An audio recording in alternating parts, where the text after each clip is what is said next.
इस प्रकार गुणनखंड ज्ञात कीजिए, मतलब ऐसा गुणनखंड ज्ञात करना है, इसका गुणनखंड ज्ञात करना है। गुणनखंड मतलब आपको समझा दिया था कि गुणनखंड क्या होते हैं। गुणनखंड मतलब जैसे यहाँ पर 3 दिया है, 3 में कौन कौन सी संख्या का भाग जाएगा, 1 3 का जा सकता है। 4 में कौन कौन सी संख्या का भाग जाएगा, 1 2 और 3, सॉरी 4, इस संख्याओं का भाग जा सकता है। उसी प्रकार से इस संख्या में जो दिया है बहुपद में कौन कौन संख्या से भाग जा सकता है उसको देखेंगे। सबसे पहले हम देखेंगे कि कौन कौन सी संख्या का भाग जा सकता है, तो उसको बोलते हैं गुणनखंड। तो ये यहाँ पर हमको दिया है बहुपद, कौन सा बहुपद दिया है, 2x के ऊपर 2x के ऊपर 2 की घात प्लस 7x प्लस 3, इस प्रकार से गुणनखंड हमको करने के लिए दिया गया है। सबसे पहले हम क्या करेंगे, यहाँ पर जो संख्या दिखाई दे रही है 2, ये सबसे पहला जो गुणांक दिखाई दे रहा है x के ऊपर 2 की घात, ये पहला जो गुणांक दिखाई देता है उसको हम लास्ट वाले गुणांक के साथ गुणा करते हैं। गुणा कर दो, चलो इधर इधर गुणा करेंगे, हम इसको गुणा कर देते हैं। कितना हो जाएगा, 3 दूनी 6, 3 दूनी 6। अब ये जो 6 आया है यहाँ पर समझना है, ये जो 6 आया है, 6 यहाँ पर देखना है ये पहला का गुणांक और लास्ट वाला गुणांक, पहला गुणांक और लास्ट वाला गुणांक, पहला गुणांक 2 है और 3 को गुणा करते हैं तो कितना है, 6 आया।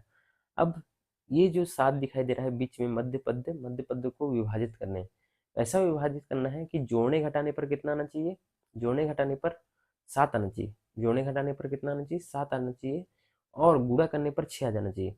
तो कैसा हम दिमाग लगाते हैं, थोड़ा सा सोचते हैं कि कौन सी संख्या को हम गुणा करेंगे तो 7 आ जाएगा। और जैसे मैं लिखता हूँ 1 धन 7, एक एक धन 6, सॉरी 1 धन 6 लिखेंगे तो कितना हो जाएगा, 7 हो जाएगा। उसी प्रकार से x के ऊपर 2 की घात प्लस, हम इसको क्या लिख देते हैं, 6x प्लस प्लस, सॉरी यहाँ पर 6 आना चाहिए, 1 धन 6 बराबर 7 होता है। उसी प्रकार से यहाँ पर हम लिख देते हैं x, ऐसा क्या लिखे हैं 2 के ऊपर 2x के ऊपर 2 की घात प्लस 6x, इसको तोड़े हैं हम लोगों ने, इसने इसको क्या किए हैं, तोड़े हैं। तो कितना तोड़े हैं, 6x प्लस 1x, इसको गुणा करेंगे तो कितना आएगा, 7 आना चाहिए। देखो 7 आना चाहिए, सॉरी 6 आना चाहिए, कितना आना चाहिए, 6 आना चाहिए। इस प्रकार से हम इसको फिर धन लिखे और 3 है हमारे पास, 3।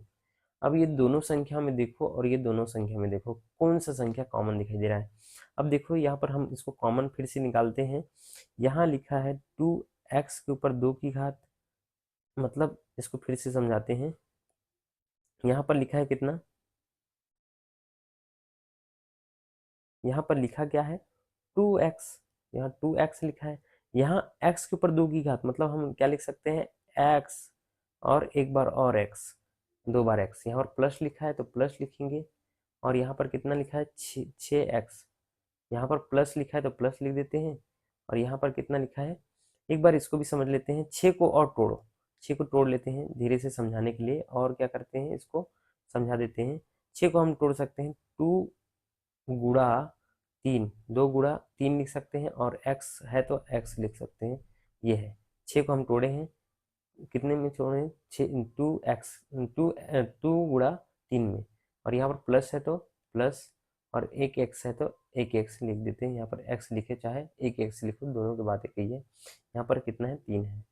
अब यहाँ से देखो कौन सी संख्या कॉमन दिखाई दे रही है, इसके पास भी देखो, इसके पास देखो, इसके पास क्या है, 2 है, इसके पास भी 2 है, इसके पास भी 2 है, ये गुणा है ना, ये x है, और यहाँ पर भी x है। तो जो संख्या एक जैसी दिखाई देती है उसको बाहर निकाल लेते हैं। 2x दिखाई दे रही ना, उसको बाहर निकाल लिए, बचा क्या हमारे पास, एक x बचा ना, एक x हम बचा है उसको नीचे अंदर लिख लिए, प्लस है तो प्लस, यहाँ पर देखो 3 है तो 3, 3 बचा है इसके पास, 2 निकल गए हैं, 2 भी निकल गया, x भी निकल गया, बचा क्या, 3 है, ये तो गुणा है ना, तो बचा कितना, 3। यहाँ पर प्लस है, प्लस लिख देते हैं। यहाँ से क्या निकालेंगे बाहर, हम निकाल लेते हैं 1, क्योंकि दोनों में कोई कॉमन नहीं दिखाई दे रहा है, तो हम क्या करते हैं, एक, इसके पास भी 1 है, इसके पास भी 1 है, तो हम 1 निकाल लिए। अब बचा क्या, x प्लस 3, है ना। अब देखो इसमें पूरे में देखो कौन सी संख्या एक जैसी दिखाई दे रही है। अब देखो x प्लस 3, यहाँ पर भी x प्लस 3, तो उसको हम क्या करेंगे, एक बार लिख देते हैं x प्लस 3, ये पहला है गुणनखंड। फिर उसके बाद 2x, 2x प्लस 1। इस प्रकार से ये संख्या को गुणनखंड कर सकते हैं। ये गुणनखंड है, किसका है? बहुपद 2x के ऊपर 2 की घात प्लस 7x प्लस 3 का। अगला वीडियो हम